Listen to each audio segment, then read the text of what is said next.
গত কয়েকদিন পূর্বে আপনারা বিজেপি একজন লিডার, আমি একজনের কারণে পুরো পার্টিকে আমি পার্টি নিয়ে মন্তব্য করতে চাই না, আমি ব্যক্তি বিশেষ যিনার নাম বিজেপি লিডার এমএলএ যিনার নাম অসীম সরকার, অসীম সরকার একটি মন্তব্য করেছেন। মন্তব্যটা কি না, ইসলাম ধর্মের যে কোরআন গ্রন্থ, এই কোরআনটি নাকি বদরের যুদ্ধে জ্বলে ছারখার হয়ে গেছে। তারপর একটি বাক্য ব্যবহার করেছেন 27 জন অমুক মিলে কোরআনটা লিখেছে। বলুন নাউজুবিল্লাহ। প্রথমে বলি ইট ইজ ইললিগাল, এই বাক্যটাই হচ্ছে অসাংবিধানিক। কেন? তার কারণ হচ্ছে বিএনএস 2023 আন্ডার সেকশন 196(2) এই অনুযায়ী সমস্ত ধারার অন্তর্গত এটা শাস্তিযোগ্য অপরাধ, হ্যাঁ কিনা? You have no right to insult any religion. কোন ধর্মের উপরে আপনার অবমাননা করার অধিকার নেই। এই কথাটা যদি কোনো মুসলমান ভাই কোন হিন্দু ভাইয়ের ধর্মীয় গ্রন্থ নিয়ে কুমন্তব্য করতো, আমার একই স্টেপ হতো, যেটা সঠিক নয়। যেমনি ভাবে একজন এই ব্যক্তি অসীম সরকার মুসলমানের ধর্মগ্রন্থ নিয়ে কুমন্তব্য করেছে, এমন মন্তব্য যদি কোনো মুসলমান ভাই হিন্দু ধর্মের সম্পর্কে বলতাম, একই কথা বলতাম। কেন? তার কারণ আমাদের ইসলাম শিক্ষা দেয় অন্য কোন ধর্মকে গালি দিও না, কারণ অন্য ধর্মকে গালি দেওয়া মানে তোমার নিজের ধর্মকে গালি দেওয়া। বর্তমান সময়ে সোশ্যাল মিডিয়া ছাড়াও আজ বিভিন্ন জায়গায় একটা কাদা ছোড়াছড়াই বলতে পারেন, বা আমাদের ধর্মগ্রন্থ যেটি the complete code of life অর্থাৎ মহাগ্রন্থ কোরআনুল কারীম, যার অবমাননার মাধ্যম দিয়ে অনেকে কটূক্তিকর মন্তব্য করে আজ মুসলিম সমাজে শুধু নয় বিভিন্ন সমাজের মানুষের মাঝে এক ধরনের বিবাদ সৃষ্টি করার প্রচেষ্টা তারা করছে। আমি আজকে আলোচনা শুরু করার আগে একেবারে সংক্ষিপ্তভাবে আপনাদেরকে একটি বিষয় বোঝাই। আমরা ভারতীয় মুসলমান, আমরা এমন একটি কান্ট্রিতে বসবাস করি, এখানে ডেমোক্রেসি চলে, গণতন্ত্র চলে, আমরা ধর্ম বর্ণ নির্বিশেষে সবাই মিলেমিশে বসবাস করি, হ্যাঁ কিনা? সবাই। আজ আপনাদের মালদা টাউন বলুন বা আমাদের মেটিয়াপুরুষ কলকাতা বলুন বা যে প্রান্তে বলুন, আজ ভারতের মুসলমান বলুন অমুসলিম ভাই বলুন, সকলে আমরা মিলেমিশে কিন্তু জীবন যাপন করি। এটা আমাদের বরাবর আমাদের ইতিহাস আছে। কিন্তু যখনই কোনো শত্রু এই সমস্ত ভালোবাসা, সম্প্রীতি, শান্তি এবং ঐক্যবদ্ধতা দেখার পরে অনেক মানুষেরা কি করে, বিভাজন ক্রিয়েট করার চেষ্টা করে, কিছু সাময়িক কারণে বা নিজস্ব কোনো ব্যক্তিত্ব ফায়দার জন্য বা রাজনৈতিক কোনো উপকারের জন্য এই রকমের নোংরা মন্তব্য মাঝে মাঝে উঠায়, যাতে করে ডিভাইড অ্যান্ড রুলস যে পলিসি সেটা পুরোপুরি অ্যাপ্লাই করে যাতে জনগণকে বিভাজিত করে যাওয়া যায় এবং আমরা পুরোপুরি ভাবে এক সম্প্রদায়ের কাছে যাতে আমরা মনোনীত হয়ে যাই, এরকম একটা ধারণা আজকের যুগে কিছু মানুষের আছে না নেই ভাই? আজকে যারা জলসায় যে সকল প্রিয় শ্রুতি সম্মানিত মুসলমান ভাইরা মা বোনেরা শুনছেন তারাও, এবং অমুসলিম ভাই যাদের কান পর্যন্ত আওয়াজটা যাচ্ছে আগামীতে শুনবেন, আমি সকলকেই বলবো যে আমার বক্তব্যটি একেবারে মনোযোগ দিয়ে শুনবেন। ফার্স্ট অফ অল, আমাদের ধারণা ইসলাম ধর্ম আমাদেরকে যে শিক্ষা দেয় সেটি হচ্ছে we have no right to insult any religion. আমাদের মধ্যে কারোর এরকম অধিকার নেই যে আমরা অন্য কোন ধর্মের অবমাননা করব। এটা আমাদের ইসলামও আমাদের শেখায় না। ইসলাম তো আমাদের মাথার তাজ। এমনি যারা ভারতীয় নাগরিক, আমাদের কনস্টিটিউশন, আমাদের ভারতের সংবিধানও আমাদেরকে অধিকার দেয় যে তোমরা প্রত্যেকেই এক অপরে আজাদ, তোমরা সকলে স্বাধীন, তোমরা নিজ নিজ ধর্মের উপরে তোমরা পালন করতে পারো। আর্টিকেল 25, আর্টিকেল 14 to 25 পুরো ধর্মীয় স্বাধীনতা থেকে নিয়ে, ব্যক্তিত্ব স্বাধীনতা থেকে নিয়ে, রাইট টু লাইফ থেকে নিয়ে আপনার বিভিন্ন ধরনের স্বাধীনতার কথা আছে, এই জন্য যাতে আমরা সকলে এক অপরের সঙ্গে মিলেমিশে স্বাধীন ভারতে বসবাস করতে পারি। আজ এটা অত্যন্ত সৌভাগ্যের ব্যাপার, পুরো পৃথিবীর সবথেকে বৃহত্তম গণতান্ত্রিক দেশের মধ্যে একটি ভারত। এখানে বিভিন্ন ধর্ম বর্ণ বিভিন্ন ভাষার মানুষ বসবাস করে, বিভিন্ন ধর্মের মানুষ বসবাস করে, সবাই মিলেমিশে। কিন্তু মাঝে মাঝে এরকম কিছু বিভাজন ক্রিয়েট করার জন্য মন্তব্য অনেকে করে। আমি নাম নিয়ে বলবো যাতে আপনারা বুঝতে পারেন এবং এই ধরনের এই ক্যাটাগরির মানুষ থেকে দূরত্ব অবলম্বন করে শান্তি সম্প্রীতির সাথে আমরা জীবন যাপন করতে পারি, এই শিক্ষাটা আমাদের নিতে হবে। গত কয়েকদিন পূর্বে আপনারা বিজেপি একজন লিডার, আমি একজনের কারণে পুরো পার্টিকে আমি পার্টি নিয়ে মন্তব্য করতে চাই না, আমি ব্যক্তি বিশেষ যিনার নাম বিজেপি লিডার এমএলএ যিনার নাম অসীম সরকার, অসীম সরকার একটি মন্তব্য করেছেন। মন্তব্যটা কি না, ইসলাম ধর্মের যে কোরআন গ্রন্থ, এই কোরআনটি নাকি বদরের যুদ্ধে জ্বলে ছারখার হয়ে গেছে। তারপর একটি বাক্য ব্যবহার করেছেন 27 জন অমুক মিলে কোরআনটা লিখেছে। বলুন নাউজুবিল্লাহ। ওই যেরকম মন্তব্য করেছে ওটা বলাটাও আমি পছন্দ করি না। এই মন্তব্যটার আমি উত্তর দেব, তার আগে আমি দুই একটি কথা বলি। প্রথমে বলি ইট ইজ ইললিগাল, এই বাক্যটাই হচ্ছে অসাংবিধানিক। কেন? তার কারণ হচ্ছে বিএনএস 2023 আন্ডার সেকশন 196(2) এই অনুযায়ী সমস্ত ধারার অন্তর্গত এটা শাস্তিযোগ্য অপরাধ, হ্যাঁ কিনা? ঠিক বললাম না ভুল বললাম? এরকম বিভিন্ন সেকশন আছে। আমাদের কনস্টিটিউশন, আমাদের সংবিধান বলে এগুলো অসাংবিধানিক কাজ। You have no right to insult any religion. কোন ধর্মের উপরে আপনার অবমাননা করার অধিকার নেই। এই কথাটা যদি কোনো মুসলমান ভাই কোন হিন্দু ভাইয়ের ধর্মীয় গ্রন্থ নিয়ে কুমন্তব্য করতো, আমার একই স্টেপ হতো, যেটা সঠিক নয়।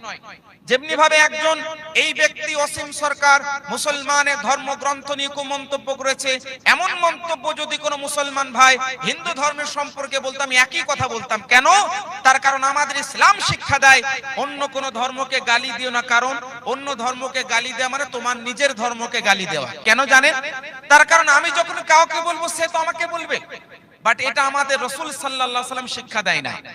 আমাদের শিক্ষা কি জানেন?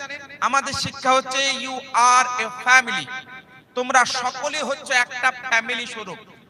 আল্লাহ নবী বলছেন তোমরা সবাই হচ্ছে একটা পরিবার, সে হিন্দু হোক, মুসলমান হোক, জৈন হোক, খ্রিস্টান হোক। আজকে বলা হচ্ছে না কোরআনে জিহাদের কথা, হত্যার কথা, আমি বলছি না, এইটা হচ্ছে অর্ধেক সত্য, সম্পূর্ণ সত্য নয়। আর মনে রাখবেন, সম্পূর্ণ মিথ্যা যতটা ভয়ঙ্কর না হয়, অর্ধেক সত্য তার থেকে বড় ভয়ঙ্কর হয়। এটা হচ্ছে অর্ধেক সত্য, আর অর্ধেক সত্য মানে সব থেকে ভয়ঙ্কর।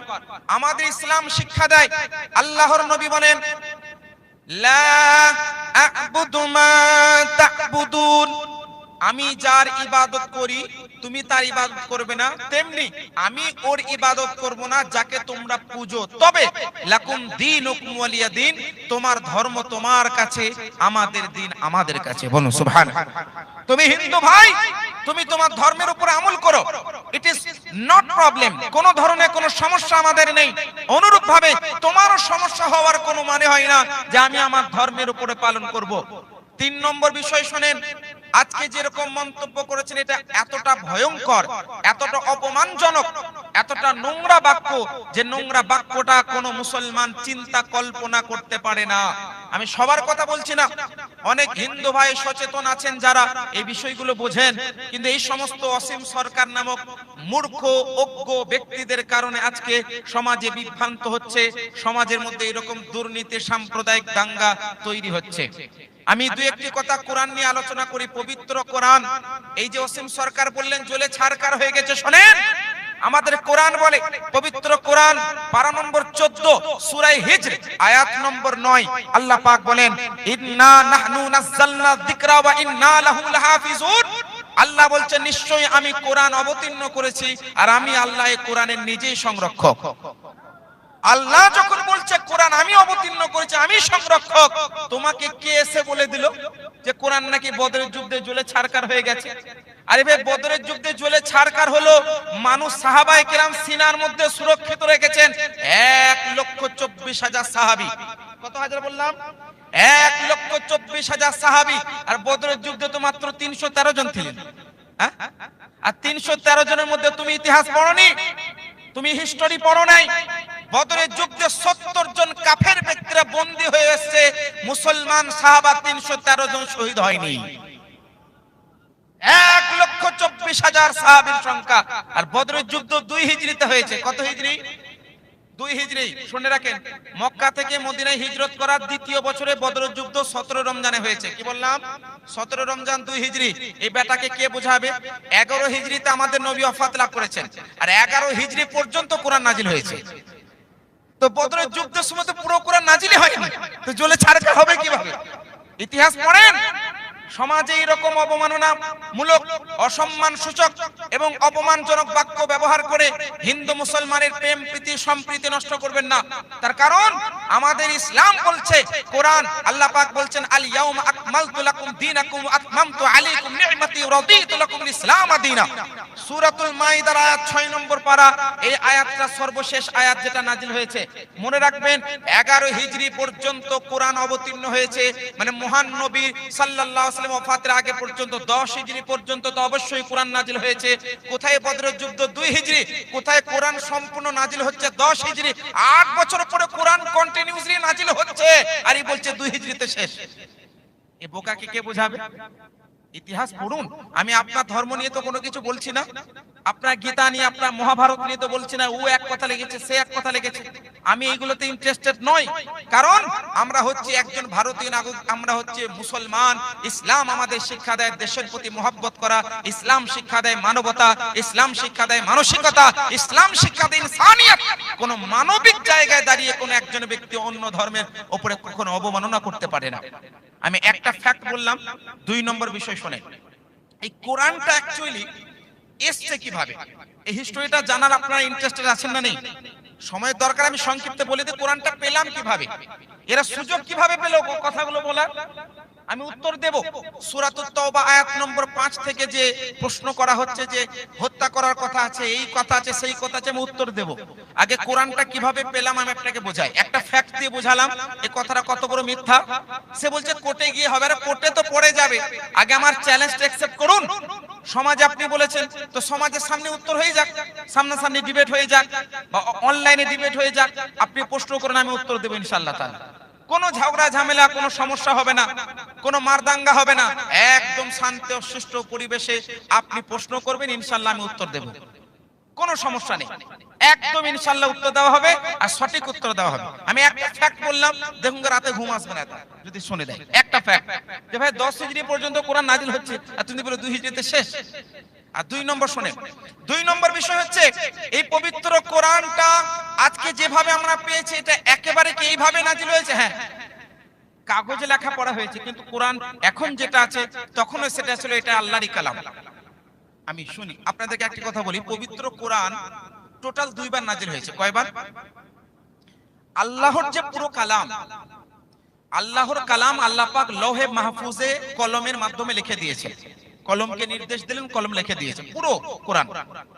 এরপরে এই যে আমাদের কাবা ঘর, মানে আরবে অবস্থিত কাবা ঘর, ও কাবা ঘর যতটা লম্বা চওড়া, মানে দৈর্ঘ্য প্রস্থ অতটাই কি কাবা? না, 7 তবক জমিন পর্যন্ত কাবা, 7 তবক আসমান পর্যন্ত কাবা। তো এই যে কাবা ঘরের যতটা লম্বা চওড়া দৈর্ঘ্য প্রস্থ, এই টোটালটা প্রথম আসমান পর্যন্ত টোটালটাই কাবা কিনা? টোটালটাই কাবা। তো প্রথম আসমানে ওই কাবার ওই বরাবর যে জায়গা আছে, ওইটার নাম হচ্ছে বাইতুল মামুর। কি নাম? বাইতুল মামুর। কাবাতে আমরা ইবাদত করি, আর বাইতুল মামুরে আল্লাহর ফেরেশতারা ইবাদত করে। আল্লাহ কোরআনের আয়াত 30 নম্বর পারা সূরাতুল কদর, আল্লাহ পাক বলছেন, ইন্না আনজালনাহু ফি লাইলাতুল কদর, নিশ্চয় আমি কোরআন লাইলাতুল কদরে নাজিল করেছি। কিন্তু আমাদের কাছে যে কোরআন আছে, নবীর উপরে যে নাজিল হয়েছে 23 বছরে নাজিল হয়েছে। কত বছরে? এটা তো লাইলাতুল কদরে নাজিল হয়নি। তো আল্লাহ কেন বললেন?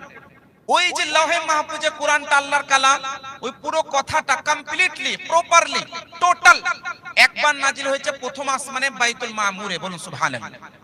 ওইজন্য আল্লাহ বলছেন, আমি এটা নাজিল করেছি লাইলাতুল কদর, মানে পুরো কোরআনটা কোথায় নাজিল হয়ে গেছে?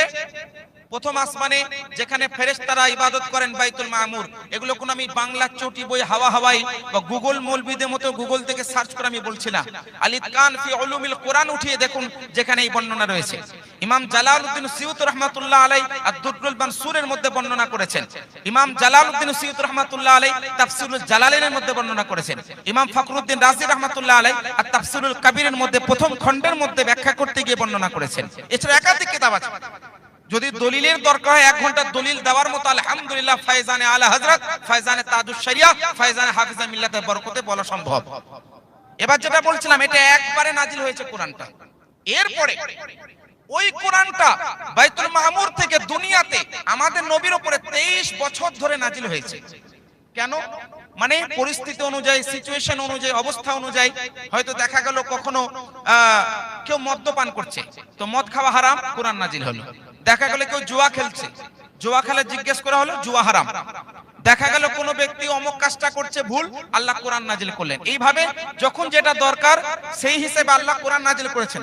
এই জন্য অনেকে কাফেরে বলতো ওয়াকালাল্লাযীনা কাফারু লাউ নুসিলা আলাল নুসিলাল কুরআন জুমলাতান ওয়াহিদা। কাফেররা বলতো হে আল্লাহ, হে নবী, এটা যদি কোরআন হয়, আল্লাহর কালাম হয়, তো একবারে কেন নাজিল হয়ে যায়? জুমলাতান ওয়াহিদা, একবারে কেন নাজিল হয়ে যায়? আচ্ছা, এই ওয়াসিম সরকার, এই ব্যক্তিটা হচ্ছে আপনার রোগগ্রস্ত ব্যক্তি। আমি এই ব্যক্তিটাকে সুস্থ মস্তিষ্কের মানুষ ভাবি না, নিশ্চয়ই তার মধ্যে কোনো খারাপই আছে, তাকে চেক আপ করানো দরকার আছে, হ্যাঁ কি না? সুস্থ মস্তিষ্কের মানুষ নয়। হয় ওই ব্যক্তি বিমার আছে, আর না হলে পেছন থেকে কেউ টাকা খাওয়াচ্ছে আর বলছে যেটা বলো। তো যেটা হোক, দুটোর মধ্যে একটা হবে। এইটাতে আমি একটা কথা বলতে চাই, হিন্দু ভাই ও মুসলিম ভাইদেরকেও বলতে চাই, আমাদের নওজওয়ানদেরকেও বলতে চাই, কোরআনের উপরে প্রশ্ন করা নতুন কোনো বিষয় না। যখন থেকে কোরআন নাজিল হয়েছে তখন থেকে মানুষ প্রশ্ন করে, কিন্তু উত্তর দেনেওয়ালা মহান আল্লাহ নিজেই কোরআনে উত্তর দিয়েছেন। আমি এক একটা করে উত্তর দিচ্ছি। প্রথমে এই কোরআনটা কিভাবে এলো এইটা বলার আগে যেহেতু প্রশ্ন উঠে গেল, আমি উত্তরটা দিয়ে দিই। কোরআনের উপরে প্রশ্ন নতুন নয়, আগে হয়েছে, এখনো হচ্ছে, আগামীতে হবে। যেমন মক্কার কাফিরদের প্রথম প্রশ্ন ছিল যে এই কোরআনটা যদি আল্লাহর কালাম হয়, তো একবারেই কেন নাজিল হলো না? এই বোকা কে বোঝাবে? আল্লাহ তো মানবের যখন যেটা দরকার সেই অনুযায়ী তো নাজিল করেছেন নাকি? আচ্ছা, তারপরে আল্লাহ পাক মহান নবীকে বলছেন, পবিত্র কোরআন সূরাতুল বাকারা আয়াত নম্বর 23। যখন মক্কার কাফিররা এরকম মন্তব্য করতে লাগলো, আজকে যেমন ওয়াসিম সরকারের মতো ব্যক্তি, তো সেই জামানায় মক্কার কাফের মুশরিকরা মন্তব্য করতে লাগলো যে এটা আল্লাহর কালাম নয়, এটা মানুষের তৈরি করা কালাম। তো আল্লাহ মহান নবীকে বলছেন, সূরা বাকারা আয়াত নম্বর 23, আল্লাহ পাক বলছেন, ওয়া ইন কুনতুম ফি রাইবিন মিম্মা নাযালনা আলা আবদিনা ফাতু বিসূরাতিন মিন মিথলিহি ওয়াদউ শুহাদাকুম মিন দুনিল্লাহ ইন কুনতুম সাদিকিন। আল্লাহ পাক পবিত্র কোরআনের মধ্যে বলছেন, if you are doubt in about what we have sent down about upon him, আপন প্রফেট মুহাম্মদ সাল্লাল্লাহু আলাইহি সাল্লাম, যদি তোমরা কেউ সন্দেহ করছো যে আমি যে কোরআন মুহাম্মদ সাল্লাল্লাহু আলাইহি ওয়াসাল্লামের উপরে নাজিল করেছি, এইটার মধ্যে যদি তোমরা সন্দেহ করছো যে এটা আল্লাহর কালাম নয়, তো ঠিক okay okay, then produce a surah like the holy Quran. একটা সূরা নিয়ে এসো, একটা সূরা নিয়ে এসো যেটা কোরআনের মতো হবে, একটা সূরা যেটা কোরআনের মতো হবে নিয়ে এসো। আল্লাহ পাক বলছেন নিয়ে এসো। যদি এটা আল্লাহর কালাম না হয়, মানুষের লেখা কোরআন হয়, তো তুমি একটা সূরা নিয়ে এসো বানিয়ে। দেখছি, আর এই একটা সূরা লেখার জন্য তোমার যদি বন্ধুদেরকে ডাকতে হয়, আল্লাহ ছাড়া যাকে ডেকে নেবে ডেকে নাও, বানিয়ে নিয়ে এসো। ইন কুনতুম সাদিকিন, যদি তোমরা সত্যবাদী হও। অবাক করা বিষয় কি জানেন? আল বিদায়া ওয়ান নিহায়ার মধ্যে একটি ঘটনা আছে, ইমাম ইবনে কাসির রাহমাতুল্লাহ আলাইহি বর্ণনা করেছেন। মক্কার কিছু কাফের মুশরিকরা অনেকেই কোরআন বানানোর চেষ্টা করছে, হ্যাঁ, বলছে এটা আল্লাহর কালাম নয়, এটা মানুষের লেখা। তো তারাও চেষ্টা করছে। আর মক্কাদের ভাষা আরবি, তারা বিরাট বড় ফাসি বালিক, মানে সুন্দর ভাষা বলতো তারা, মানে প্রসিদ্ধ ভাষী, মানে বলতে পারেন যে তারা স্পেশাল ল্যাঙ্গুয়েজের অধিকারী, মানে তারা প্রসিদ্ধ ভাষা ব্যবহারকারী, তারা নিজেকে বড় ফাসি বালিক বলতো। তো মক্কার একজন কাফের আবু জেহেলের মতো ব্যক্তি, এরা একটা সূরা তৈরি করার চেষ্টা করছে। সূরা ফিল নাই, আলাম তারা কাইফা ফাআলা রাব্বুকা বিআসহাবিল ফিল আলাম ইয়াজআল কাইদাহুম ফি তাদলিল ওয়া আরসালা আলাইহিম তায়রান আবাবিল তারমিহিম বিহিজারাতিম মিন সিজিল ফাজআলাহুম কাআসফিম মাকুল। এই পুরো যে সূরা, এই সূরার মধ্যে আল্লাহ পাক একটা পুরো ওই ঘটনাকে বর্ণনা করেছেন যেখানে কাবা ঘরকে ভাঙার জন্য এসেছিল। সময় যেহেতু নেই, আমি সংক্ষেপে বলার চেষ্টা করছি। এই সূরাটা কত সুন্দর দেখলেন, নাজমে কালাম, কোরআনের সুন্দর গোছানো কত কালামটা, কত সুন্দর লাগলো না শুনতে। মক্কার কাফেররা বুঝলেন চেষ্টা করছে নকল করার। তারা বলছে আল ফিল মাল ফিল ওয়ামা আদরাকা মাল ফিল লাহু দানাবুন ওয়া বিলুন ওয়া খুরতুমুন তাবিল। বলুন নাউজুবিল্লাহ। এর মানে কি জানেন? আল ফিল মানে হাতি, মাল ফিল হাতি কি, ওমা আদরাকা মাল ফিল তুমি কি জানো হাতি কি, লাহু জানাবুন তার একটা লেজ আছে, ওয়া বিলুন ওয়া খুরতুন তাবিলুন তার লম্বা একটা সুন্ড আছে। আরে বোকা, এটার মানে কি হলো? মানে তারা ভাবছে আমরাও আরবি জানি, বুঝলেন, আমরাও নকল করব। তো তারা নকল করে কি করল, আল ফিলু মাল ফিল ওমা আদরাকা মাল ফিলু লাহু জানাবুন ওয়া বিলুন খুরতুমুন তাবিলুন। নাউজ হলো। তো আল্লাহ পাক বলেছে যদি কোরআন মানুষের লেখা হয় তুমি বানিয়ে আনো। তারা চেষ্টা করেও পারেনি। কেন? তার কারণ এটা মানুষের লেখা নয়, এটা মানুষের বাণী নয়, এটা আল্লাহর কালাম। So you can produce a word the like holy Quran. কোরআনের মধ্যে একটা ওয়ার্ড তুমি বানাতে পারবে না। পুরো সূরা তো পড়ে থাক, পুরো সূরা বানানো তো অনেক দূরের কথা। You can produce a word the like Quran. একটা কোরআনের মতো হরফ বানাতে পারবে না। কোরআনের মতো মিল, কোরআনের মতো সুন্দর গোছানো সাজানো অর্থবাহক হিকমত বাহক জ্ঞান বাহক এইরকম একটা শব্দ তুমি বানাতে পারবে না।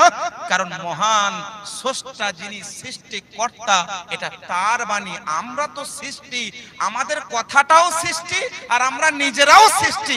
আর কালাম হচ্ছে সৃষ্টিকর্তা কাদিম, আর আল্লাহর কালাম হচ্ছে কাদিম। সুতরাং বানানো সম্ভব নয়।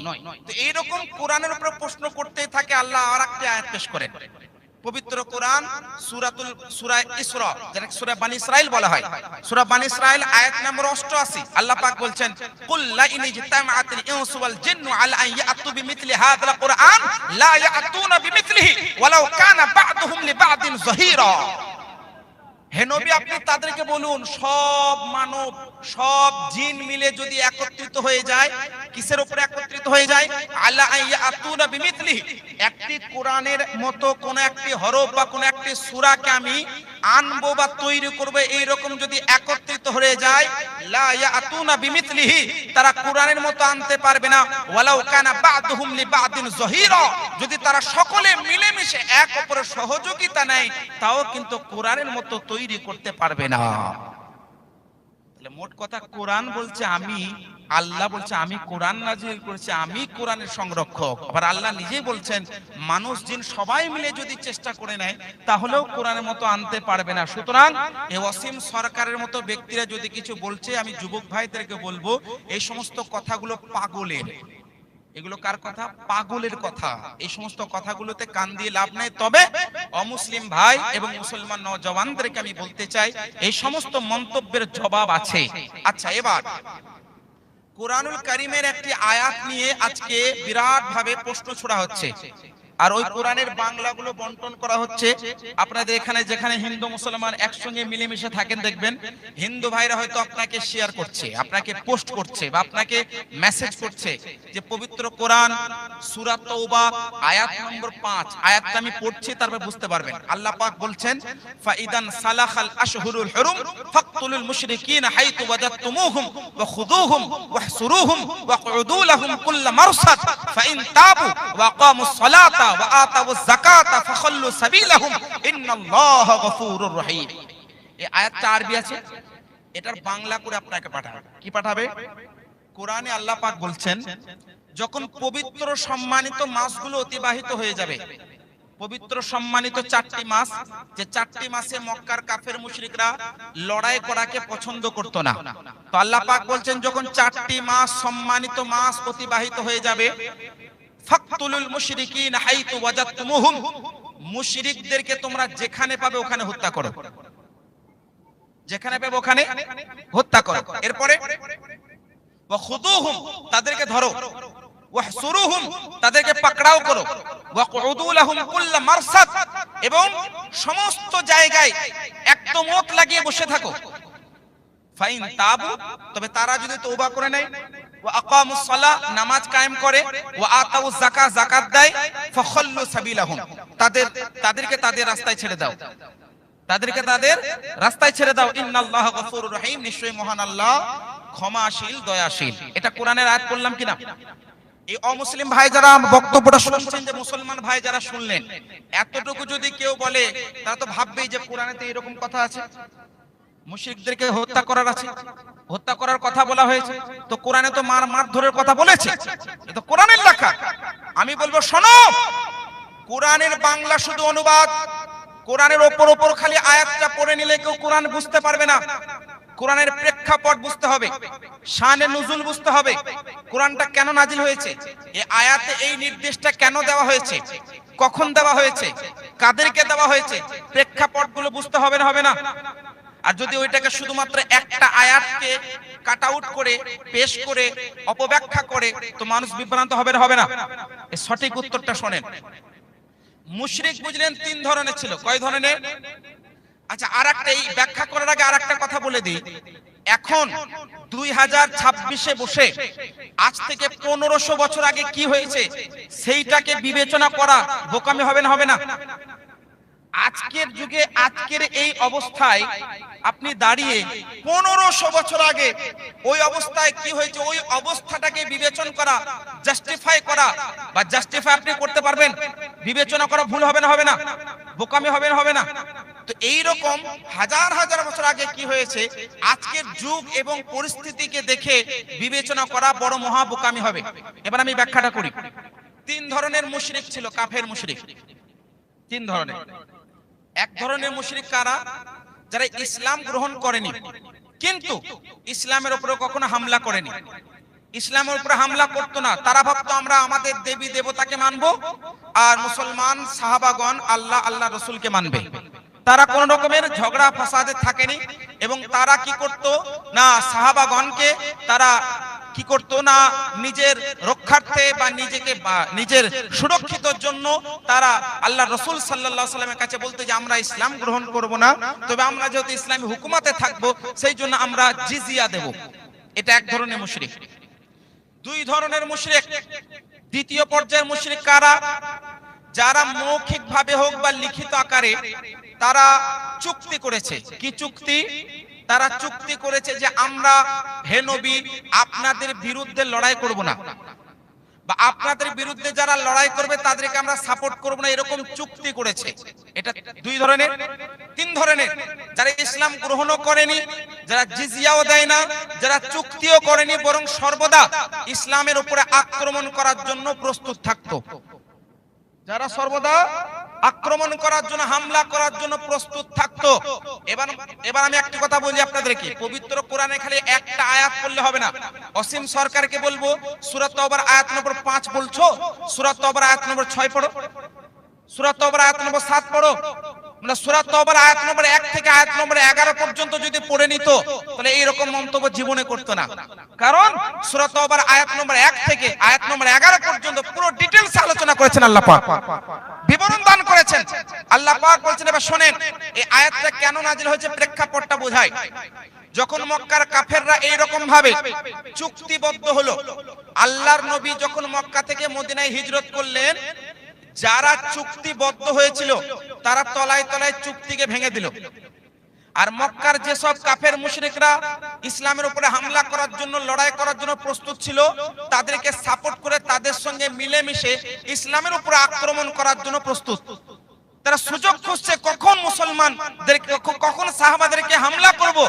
তখন আল্লাহ পাক রব্বুল আলামিন কোরআনের আয়াত নাযিল করলেন, বারাআতুম মিনাল্লাহি ওয়া রাসূলিহি। আল্লাহ কি বললেন?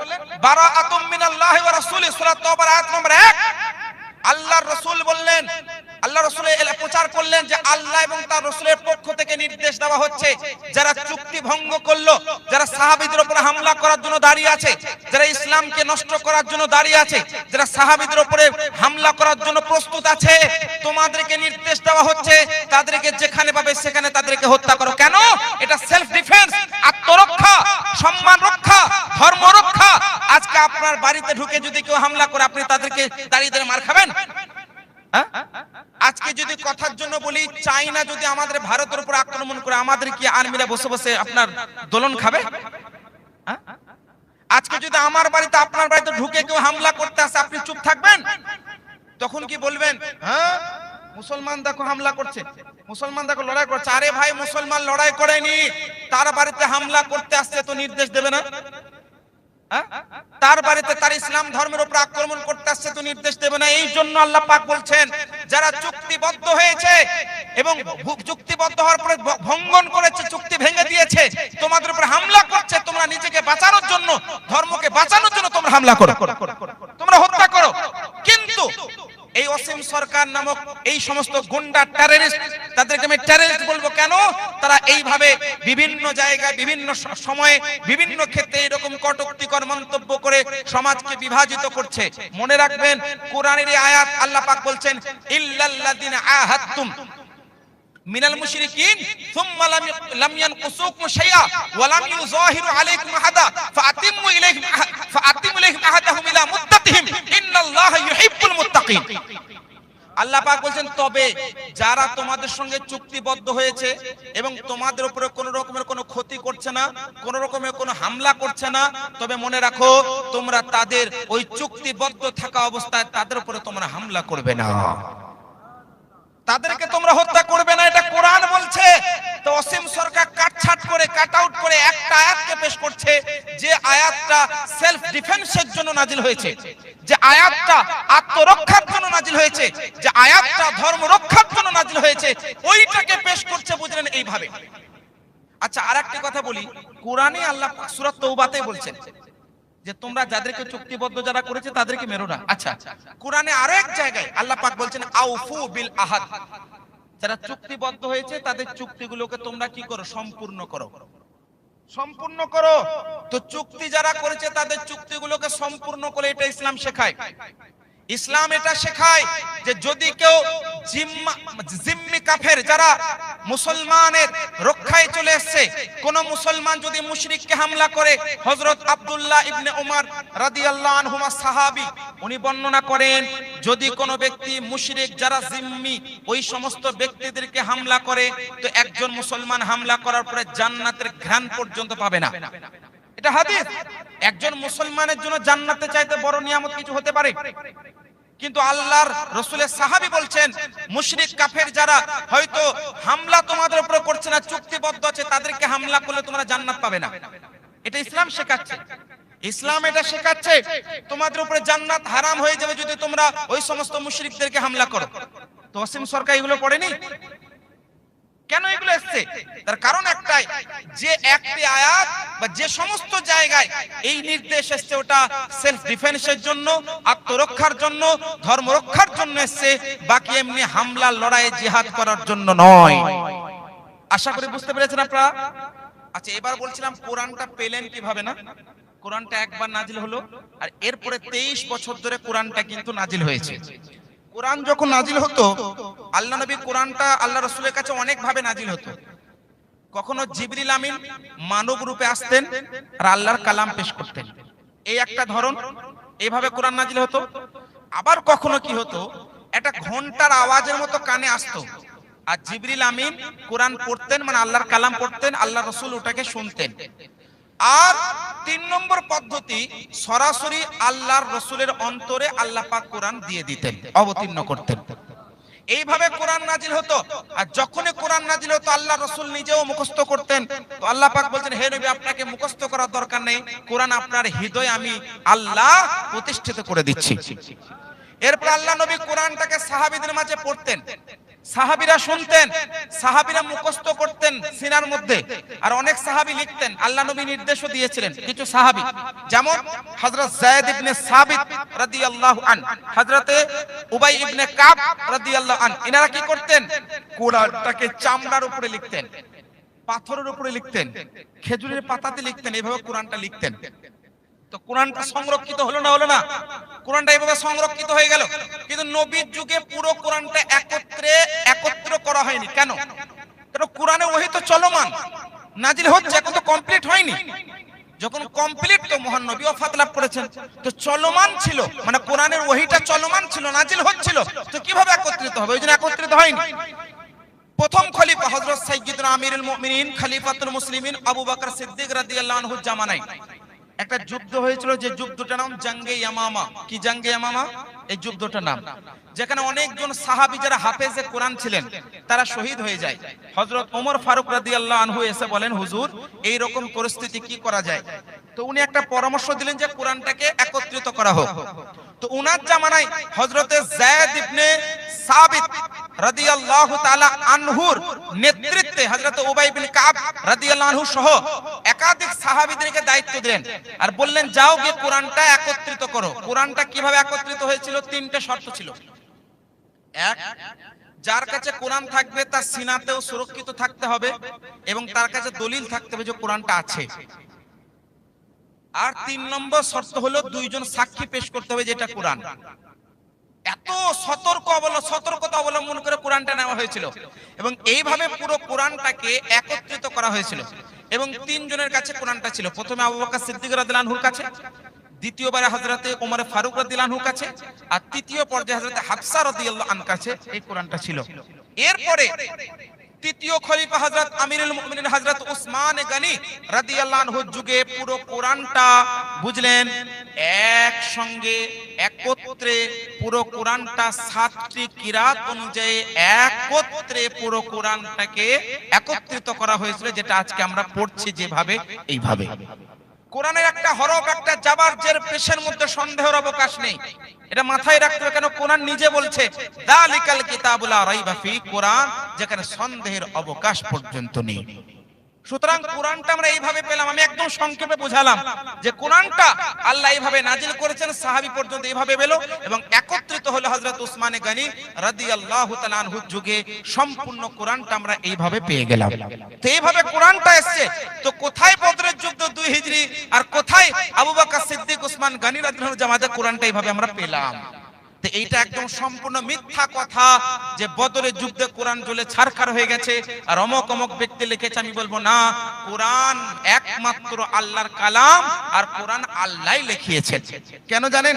সূরা নাজম আয়াত নম্বর, সূরা নাজম 27 নম্বর পারা আয়াত নম্বর 3, আল্লাহ পাক বলছেন ওয়ামা ইয়ানতিকু আনিল হাওয়া ইন হুয়া ইল্লা ওয়াহয়ু ইউহা। মানে কোরআন, আল্লাহর নবী নিজে থেকে কিছু বলে না, আল্লাহ যেটা ওহী করেন নবী সেটাই বলেন। নবী যখন কোরআন লেখার নির্দেশ দিয়েছিলেন, এই নির্দেশটা নবীর না আল্লাহর? আল্লাহর। মানে কথাটা নবী মুস্তাফার জুবান দিয়ে বেরোচ্ছে, কিন্তু হুকুমটা কার? আল্লাহর।